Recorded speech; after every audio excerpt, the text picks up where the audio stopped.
Hello दोस्तों, कैसे हैं आप सब। आई होप कि आप सब अच्छे होंगे।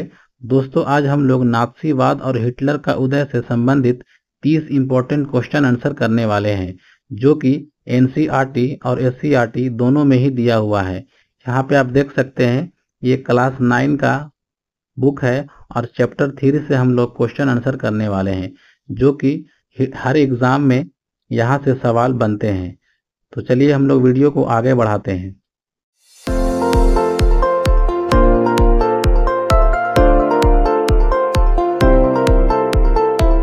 दोस्तों, आगे बढ़ने से पहले आप जर्मनी का मैप देख लें। ये वर्ल्ड मैप है दोस्तों, और यूरोप में एक देश है जर्मनी, जिसके बारे में हम लोग बात करेंगे। इसी के बगल में यहाँ पे आप देख सकते हैं, इसी के जस्ट बगल में ऑस्ट्रिया एक कंट्री है। इसी ऑस्ट्रिया में एक नगर है दोस्तों, ब्राउना, जहाँ पे हिटलर का जन्म होता है, जो कि बाद में आकर जर्मनी में शिफ्ट होते हैं और वहाँ पे पार्टी में सदस्य बनते हैं और उसके बाद से वहाँ पे ऊंचा ओहदा हासिल करते हैं, जिसके बाद धीरे धीरे वह तानाशाह बनते हैं। यहाँ पे जर्मनी है दोस्तों, और इसी के जस्ट बगल में आप देख सकते हैं, यहाँ पे जॉर्डन के बगल में एक जगह है फिलिस्तीन। जब 1939 से लेकर 1945 तक द्वितीय विश्व युद्ध चला था, उस समय यहूदियों का कत्लेआम शुरू हो गया था। आप समझ सकते हैं कि 1933 में जर्मनी में 90 लाख यहूदी रहते थे, जिसमें से 60 लाख यहूदियों का कत्लेआम हिटलर ने अकेले कर दिया था। वहां से जब 1948 में फिलिस्तीन जाते हैं, तो वहां पे फिलिस्तीन के लोगों ने उसे बसाया और बाद में आज देखते देखते वह इजराइल कब्जा कर लेता है। यहाँ पे आप देख सकते हैं, ये जर्मनी है, इसी के बगल में फ्रांस है, ये स्पेन है, और ये नीचे इटली है, और इसी के बीच में यहाँ पर है स्विट्जरलैंड, और यहाँ पे भी है पोलैंड, जिस पर अटैक करता है 1939 में। तो आगे बढ़ने से हिटलर के बारे में आप जान लें। उसका पूरा नाम था एडोल्फ हिटलर। जन्म हुआ था 20 अप्रैल 1889। इसी वर्ष जवाहरलाल नेहरू का भी जन्म हुआ था दोस्तों। इस पॉइंट को भी आप याद रखेंगे। जर्मन संसद को राइक्सटैग कहा जाता है। गोयबल्स प्रचार मंत्री, यह हिटलर का प्रचार मंत्री था दोस्तों, और इन्होंने कहा था कि झूठ को इतना बार बोलो, इतना बार बोलो कि वह सच लगने लगे। अब यहाँ पे है वर्साय की संधि, जो कि 1919 में होती है। आपको पता होगा कि 1914 से लेकर के 1918 तक प्रथम विश्व युद्ध चलता है, जिसमें सारा का सारा इल्जाम जर्मनी पर थोप दिया जाता है, और इंग्लैंड, रूस और अमेरिका ने इस पर इल्जाम लगाकर 6 अरब पाउंड वसूलते हैं, जो कि बाद में द्वितीय विश्व युद्ध का कारण बनता है।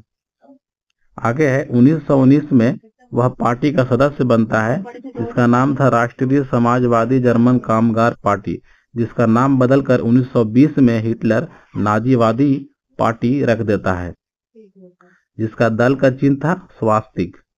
आत्मकथा मीन कैंप। दोस्तों, 1923 में हिटलर को जेल हो जाता है और वह पूरे 1 साल रहता है, 1923 से 1924 तक, जिसमें वह मीन कैंप नामक पुस्तक लिखता है, जिसमें वह अपने संघर्ष के बारे में लिखता है।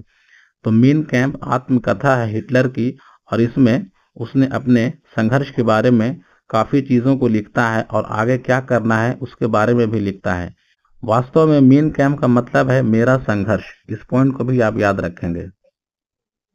आगे है बारबोसा। रूस पर आक्रमण करने के लिए हिटलर एक योजना बनाता है, जिसका नाम रखता है बारबोसा।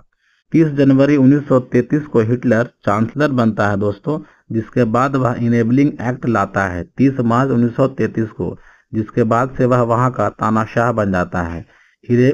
इनेबलिंग एक्ट के माध्यम से वह कहता है कि अब कोई संसद की जरूरत नहीं है और दूसरी पार्टी का भी जरूरत नहीं है, जो मैं कहूंगा वही होगा। आप इस बात से अंदाजा लगा सकते हैं कि उसने एक नारा दिया था, एक राष्ट्र और एक नेता, यानी एक ही देश होना चाहिए और उसका एक ही नेता होना चाहिए। गेस्टापो। गेस्टापो दोस्तों एक पुलिस विभाग था, जिसके माध्यम से हिटलर विरोधियों का खात्मा करता था। तो इन सारे पॉइंटों को ध्यान रखेंगे।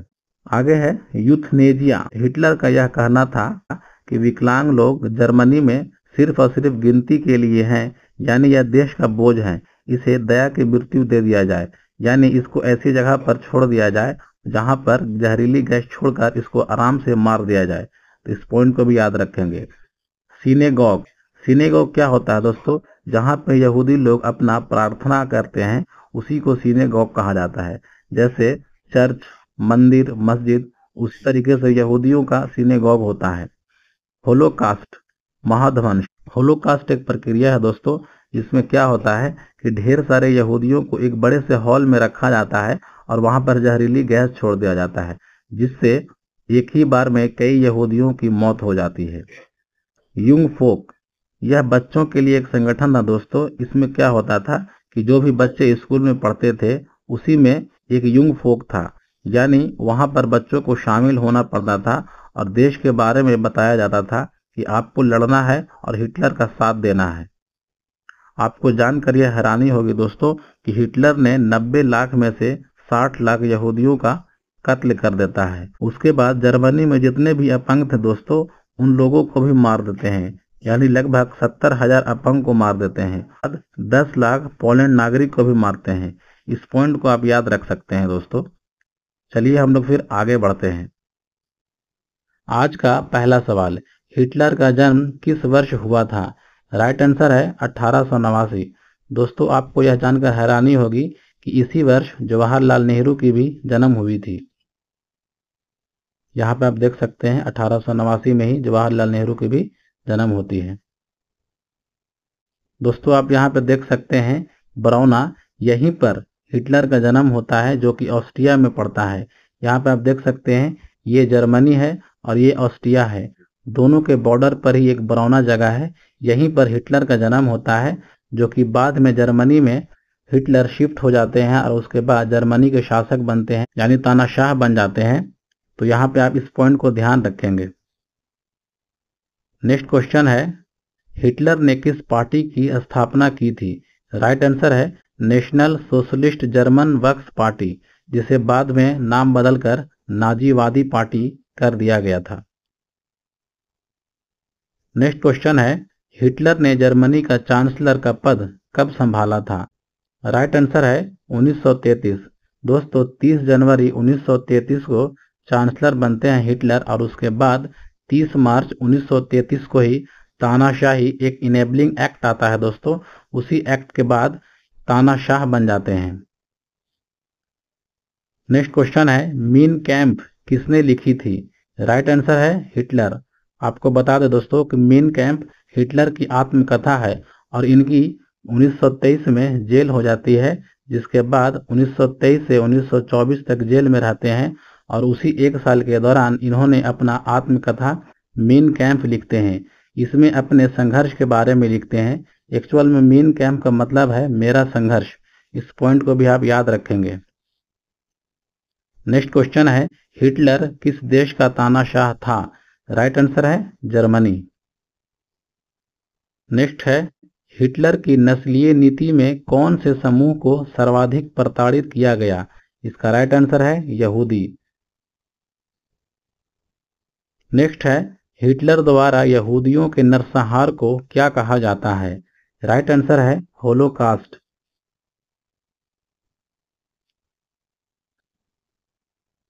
नेक्स्ट है, हिटलर ने किस संधि का उल्लंघन किया था जिससे द्वितीय विश्व युद्ध की शुरुआत हुई? इसका राइट आंसर है वर्साय की संधि। आपको पता है दोस्तों कि 1919 में वर्साय की संधि होती है, जो कि प्रथम विश्व युद्ध के बाद होती है। इसमें जर्मनी को 10 अरब पाउंड देना पड़ता है, जिसके बाद हिटलर काफी गुस्से में आकर वर्साय की संधि को ही तोड़ देता है और अपने हिसाब से काम करने लगता है। नेक्स्ट है, नाजी पार्टी का मुख्य प्रतीक क्या था? राइट आंसर है स्वास्तिक। नेक्स्ट है, हिटलर ने किस युद्ध रणनीति का इस्तेमाल करके पोलैंड पर आक्रमण किया? राइट आंसर है लिब्जिक्रिग।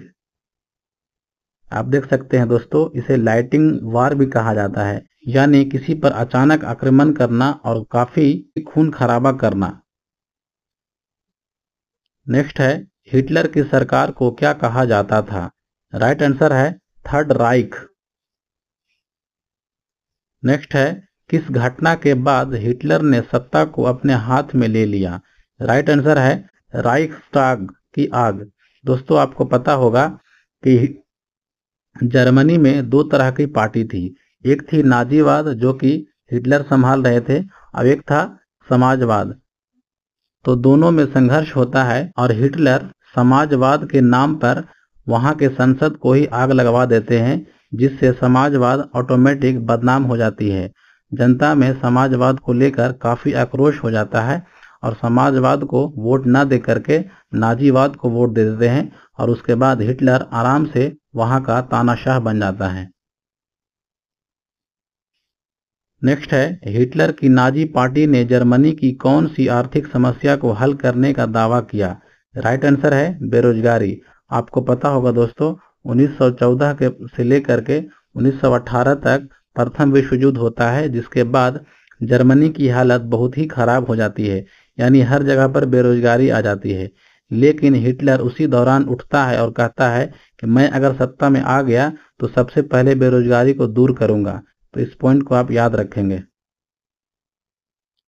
नेक्स्ट है, द्वितीय विश्व युद्ध में हिटलर की सबसे बड़ी हार किस स्थान पर हुई थी? राइट आंसर है स्टालिनग्राद। नेक्स्ट है, हिटलर ने आत्महत्या कब की थी? इसका राइट आंसर है 1945।